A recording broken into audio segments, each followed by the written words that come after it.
Halo teman-teman, hindarilah judi dan semua bentuk judi termasuk judi online, sebab judi hanya akan membawa sengsara dan derita. Jika kalian melihat komentar spam bot seperti ini, mohon bantuannya untuk melaporkan komentar ini dengan cara seperti ini.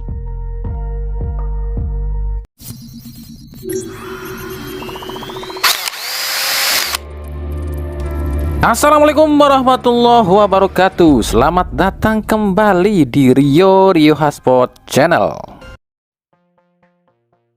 Buat yang tanya kapan sih bursa transfer Liga Indonesia itu ditutup? Kalau di berbagai platform situs sih bursa transfer Super League itu harusnya udah ditutup akhir Juli lalu ya. Tapi PT Liga sendiri belum merilis pasti nih kapan bursa transfer ini ditutup, sebab kemungkinan akan mengikuti transfer dunia yang kebanyakan ditutupnya di akhir Agustus. Jadi kami pribadi belum tahu ya kapan pastinya, apakah 16 Agustus atau emang udah ditutup. Nah, bicara soal transfer Super League musim ini, sejauh ini sudah ada 158 pemain asing yang main di Super League ya. Dengan rincian pemain dari Brazil itu masih mendominasi, yakni dengan 61 pemain dari Brazil. Disusul oleh Portugal 15 pemain, Argentina 8 pemain, Belanda 8 pemain, Jepang 7 pemain, Spanyol 6 pemain, Kolombia 5 pemain, Montenegro 5 pemain, Kroasia 3 pemain, Makedonia 3 pemain, Serbia 2 pemain, Kamboja 2 pemain, Korea Selatan 2 pemain, Uzbekistan 2 pemain, sisanya Inggris, Armenia, Slovenia, Haiti, Angola, Afghanistan, Lebanon, Australia, Maroko, Luxembourg, Guinea, Tajikistan, Bosnia, Ukraina, Saint Vincent, Irlandia, dan Guinea Katulistiwa, Kirgistan, Nigeria, Prancis, Irak, Tanjung Verde 1 pemain. Dan total 158 pemain asing ini masih bisa berubah loh ya, sebab masih banyak tim-tim yang belum melengkapi slot asingnya. Sejauh ini Persija dan Arema jadi tim dengan penggunaan pemain Brazil terbanyak di Super League dengan masing-masing 9 pemain Brazil. Dan inilah rekap sementara pemain asing yang ada di klub-klub Super League 2025.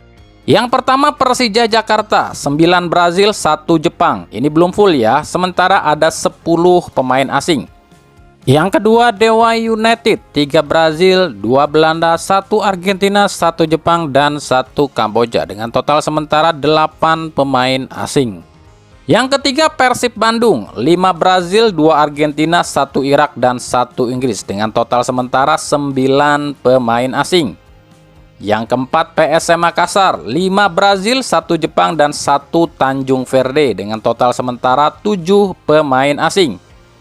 Yang kelima Persebaya, 2 Brazil, 2 Montenegro, 1 Serbia, 1 Meksiko, 2 Makedonia, dan 1 Timor Leste dengan total sementara 9 pemain asing. Yang keenam Bayangkara FC, 2 Brazil, 2 Kroasia, 2 Montenegro, 1 Makedonia, 1 Kamboja, 1 Haiti, dan 1 Amerika dengan total 10 pemain asing. Yang ketujuh Borneo FC, 4 Brazil, 2 Kolombia, 1 Lebanon, 1 Burundi, 1 Jepang, dan 1 Angola dengan total sementara 10 pemain asing. Yang kedelapan Malut United, 6 Brazil, 2 Spanyol, 1 Kolombia dengan total sementara 9 pemain asing. Yang kesembilan PSIM Jogja, 1 Brazil, 2 Argentina, 1 Jepang, 1 Tajikistan, 1 Portugal, 1 Slovenia, dan 1 Inggris dengan total sementara 8 pemain asing. Yang ke-10 Bali United, 1 Brazil, 3 Belanda, 1 Australia, 1 Luxembourg, dan 1 Montenegro dengan total sementara 7 pemain asing. Tapi jika ditambah dengan Michel Djik, ini berarti 4 Belanda ya. Yang ke-11 Persik Kediri, 2 Brazil, 3 Portugal, 2 Spanyol, 1 Uzbekistan, dan 1 Prancis dengan total sementara 9 pemain asing. 12 Persita Tangerang, 2 Brazil, 2 Spanyol, 1 Uzbekistan, 1 Korea, 1 Serbia, 1 Kirgistan, dan 1 Portugal dengan total sementara 9 pemain asing. 13 Persis Solo, 1 Brazil, 2 Jepang, 2 Belanda, 1 Nigeria, dan 1 Portugal dengan total sementara 7 pemain asing. 14 Persijap Jepara, 4 Brazil, 1 Burundi, 2 Nigeria, 1 Portugal, dan 1 Argentina dengan total sementara 9 pemain asing. 15 Semen Padang, 2 Brazil, 5 Portugal, 1 Kroasia, 1 Nigeria, dan 1 Saint Vincent dengan total sementara 10 pemain asing. 16 Madura United, 2 Brazil, 1 Spanyol, 1 Serbia, 1 Belanda, 1 Guinea, 1 Ukraina, dan 1 Portugal dengan total sementara 8 pemain asing. Yang ke-17 Arema FC, 9 Brazil, 1 Argentina, dan 1 Kolombia dengan total 11 pemain asing, alias satu-satunya tim sementara ini yang sudah mendapatkan ataupun memiliki 11 pemain asing. Dan ke-18 adalah PSBS Biak, 1 Brazil, 3 Portugal, 1 Korea, 1 Angola, dan 2 Kolombia dengan total 8 pemain asing untuk sementara. Nah, itu tadi ya rekap sementara pemain-pemain asing sejauh ini yang bermain di Super League musim ini. Ingat, karena bursa transfer belum resmi ditutup atau belum tahu kapan ditutupnya, ini kemungkinan susunan ini tuh masih bisa berubah. Ini tuh postingan ataupun data kami ambil per 6 Agustus 2025.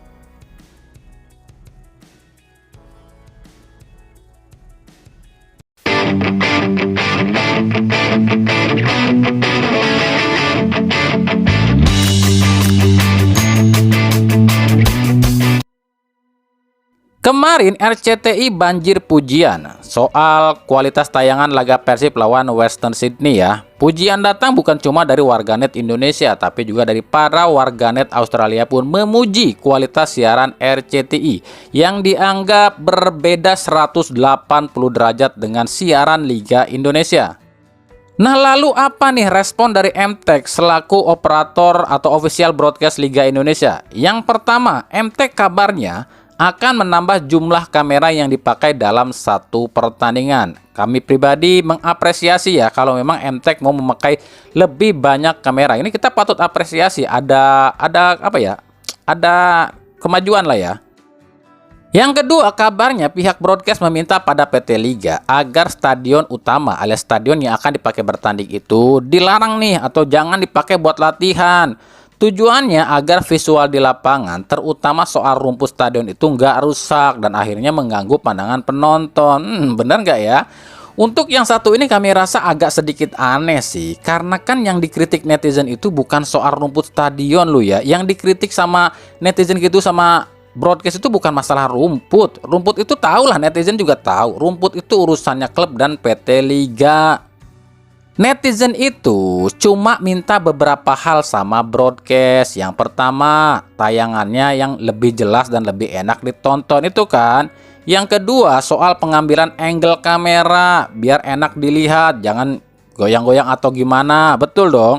Yang ketiga yang dipinta oleh para penonton itu soal replay alias tayangan ulang. Kan kadang-kadang gini loh, Indosiar itu kalau menayangkan replay ataupun tayangan ulang nggak sesuai atau nggak tepat waktu, kadang tiba-tiba replay aja padahal mah di lapangan lagi nyerang atau kan penonton nggak bisa ngelihat tuh, atau jalannya pertandingan yang momen-momen penting leh kadang-kadang kan nggak ketangkep nih karena dia sibuk nge-replay atau tayangan ulang. Betul dong.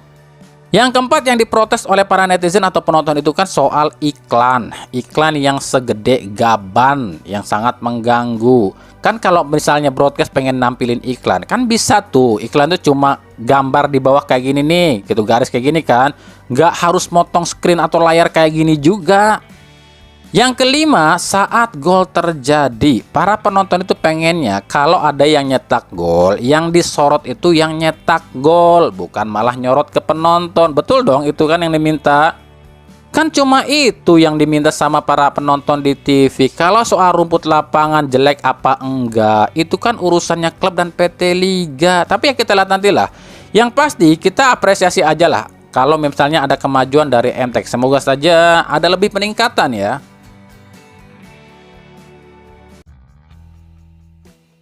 Lanjut, oke gini loh ya. Kalau kemarin banyak yang bilang kami kok sekarang seolah-olah anti ya dengan PSSI atau nggak sejalan dengan PSSI, atau ada yang bilang kami ini buzzer buat hancurkan PSSI.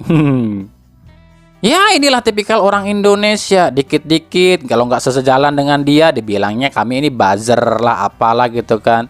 Gini loh, komitmen kami itu tetap sama. Kami itu berkomitmen, kalau bagus ya bilang bagus, kalau benar ya bilang benar, kalau jelek ya bilang jelek, kalau salah ya bilang salah. Itu kami, sampai sekarang kami tetap begitu. Kami kan berkali-kali bilang kalau program PSSI itu bagus, terus kalau program PSSI itu benar, nggak menyimpang, ya kami dukung. Tapi kalau program PSSI itu menyimpang dan nggak bagus, ya kami kritik. Dan kami nggak peduli mau siapapun ketumnya. Kami tegaskan kami ini nggak anti dengan PSSI lu ya. Dulu kami ini tuh seneng lu lihat program dari Erick Thohir saat pertama-tama atau awal-awal jadi ketum ya. Karena kami pikir sudah bisa memberikan perubahan dan apa ya, sesuatu yang out of the box lah ya dari apa yang terjadi di sepak bola Indonesia. Jauh lebih apa ya, mungkin kelihatannya PSSI baru terlahir kembali ya saat awal-awal Erick Thohir terpilih jadi ketum PSSI. Tapi semenjak ketum PSSI atau federasi ini lebih dekat dengan orang nomor satu yang pernah menghancurkan sepak bola Indonesia, jadi Lord Toel CS is the best, kami mulai jengah nih dengan berbagai statement dan juga kebijakan-kebijakan dari federasi. Jadi dengan apa yang terjadi, berbagai kebijakan-kebijakan PSSI dengan ucapan-ucapan federasi belakangan ini, seolah-olah apa ya, federasi itu cuma apa? Cuma omon-omon, cuma cari pamor atau popularitas, atau istilahnya cuma pencitraan. Dan ini udah banyak contohnya belakangan ini, dan juga berbagai hal kontroversi yang dilakukan oleh federasi. Kita udah bahas kemarin ya di video yang ini ya. Nah, baru-baru ini kembali terjadi lagi. Dulu kita mungkin pernah sama-sama lihat video yang satu ini, baca tulisannya baik-baik ya. Lalu juga soal video yang satu ini. Juga ada rapat serius mengenai transformasi liga. Jadi ya ini yang kita mau, benar-benar liga ini harus ditransformasi. Tetapi untuk liga sekarang 1 tahun ke depan kita akan bongkar-bongkar. Kita akan bersih-bersih. Ya, dan kita akan transformasi liganya. Ya, bagaimana pengelola klub ya harus sama-sama PSSI bersatu. Sepak bola yang luar biasa begini, masa liga di Asia Tenggara ranking 6 di bawah Filipina. Nah, kok sekarang berubah 180 derajat? PSSI baru-baru ini bilang nih cuma fokus ke timnas. Dan kalau ada yang kritik, dia bodoh amat lah. Ini konsepnya gimana? Liga di dunia, ya maksudnya PSSI, kan PSSI fokusnya tim nasional. Jadi kalau orang mau bicara, oh PSSI tidak bertanggung jawab sama liga, ya biarin aja, kan mindset kita boleh berbeda. Karena yang saya lihat di seluruh dunia ya PSSI ya tim nasional, mau di Jerman, mau di Inggris ya fokusnya tim nasional. Liga ora, iki cara konsepe piye Kang? Kate iki gawe untran-untran kaya ngene bentuke iki. Tak ngerti aku. Artinya apa ya, kalau PSSI sudah mengatakan hal seperti itu, artinya kan PSSI sudah melanggar statuta PSSI dong. Karena setahu kami, dalam statuta PSSI itu nomor satunya ya adalah soal kompetisi. Bahkan timnas itu, urusan PSSI ke timnas itu ada di nomor 10. Nah ini ya urutannya ya. Dalam statuta PSSI yang ada di nomor 1, urutan J lu itu untuk timnas, urutan A sampai I itu semuanya soal kompetisi atau liga. Lah kenapa sekarang jadi timnas yang nomor 1? Apakah di KLB kemarin statuta ini dirubah sama PSSI? Kalau buat kami ini lucu aja gitu loh. Kan dia sendiri yang bilang, mau sampai kapan kita pakai pemain naturalisasi? Lah piye iki, kalau liganya nggak diperhatikan, ya mau dapat pemain dari mana timnas? Udah maju, beda dengan di Indonesia. Contoh di Inggris, federasi fokus ke timnas karena liganya udah maju.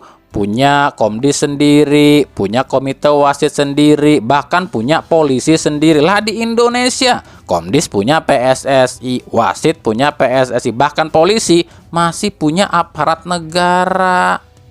Tapi mbuh lah ya, mumet si Rainyong son, deleng sekaya kuwi. Tapi tenang, kita tenang nih, kita sebagai penonton pasti tahu lah ya, kalau suatu saat liganya maju dan sukses nih, dijamin nih pasti akan ada yang posting dan bilang kayak gini nih, tuh lihat prestasi kami, liga maju kan? Betul apa betul?